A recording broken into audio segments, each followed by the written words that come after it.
industry is at the very forefront of technology, promising to fix every part of you, except perhaps your acting ability. But does any of this really work? Let's get scientific about this. We're going to keep this side of my face exactly the same as our before, and we're going to make this side of me look like the sexiest man on earth, Daniel Craig. Sexy. Now, the first thing Daniel Craig has that I don't is a whopping big tattoo. So I need to get myself a trendy tattoo. Perhaps something deep, like a Japanese character. Well done. But not that kind of character. Okay, now I need to fix my hair. Everyone knows that women hate bald guys. What's wrong? Babe, your hair's clogging up the drain. And even though I seem to have a full head of hair, they reckon... At the first sign of hair loss, you must act fast. Unfortunately, hair lasers cost $1,295 and I work at the ABC. So I tried some cheaper laser therapy instead. Hey, shoot me in the head! That's it, more! Just keep shooting! Just the left side! And we're go balls! Okay, that's my hair volume taken care of. And that's my hair colour taken care of too. Now to replicate Daniel Craig's smooth skin, I'm going to need some Botox. But does Botox really reduce wrinkles? To test it out, I asked a palm reader to read the lines in my hand. Then I had anti-wrinkle Botox injected into them. Ouch! And then I got the palm reader to do another reading. There's no real difference.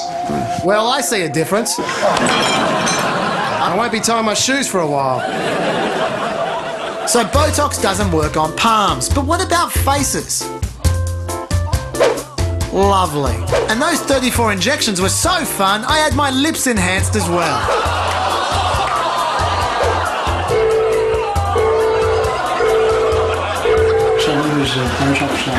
Botox, take 2 weeks to get maximum strength. Okay, and the lips? Lips, you see that immediately. I am getting the impression that the lips work pretty quick. Wow, it's making me as natural looking as Nicole Kidman. Now all I need to do to match Daniel Craig is to make my left side more buff, less hairy, Fuck you, Daniel Craig. more tan,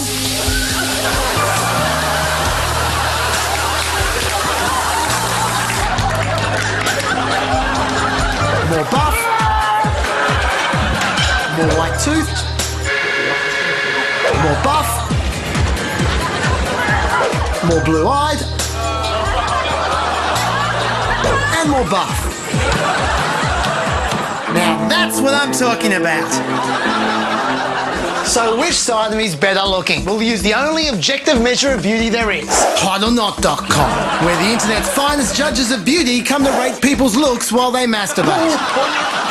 According to HotOrNot.com, my ugly average normal side is an 8.7. Whereas my beautiful James Bondish sexy side is a 5.5? This whole experiment just hasn't been worth the effort. I should lose all this Daniel Craig rubbish and just be happy being George Clooney.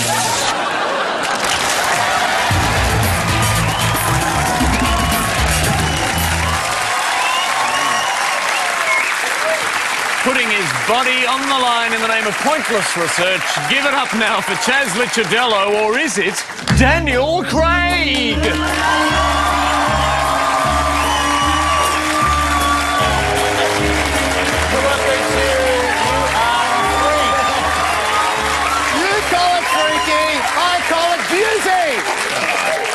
So you had all this cosmetic done for real, didn't you? I did. I hope you like it, because it turns out that Botox lasts for 3 months.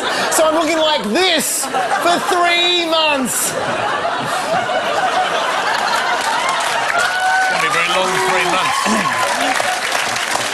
Anyway, look, we were looking at one of those best places to live surveys the other day. You know, those lists that come out every so often about, you know, which countries are the most livable in, and...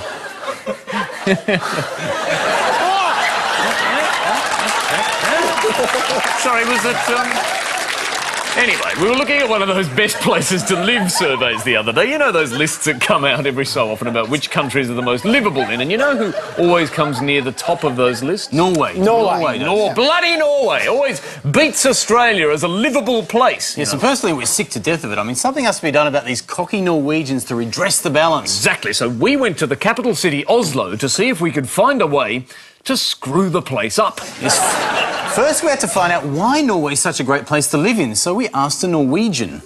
Det er jo landet vårt, da. Landet vi også bor her. Australia, vest for oss. Do you understand what she's saying? Do we know anyone who speaks Norwegian? Jeg er jo norsk, da. Jeg er født i Norge. Do you understand what she's saying?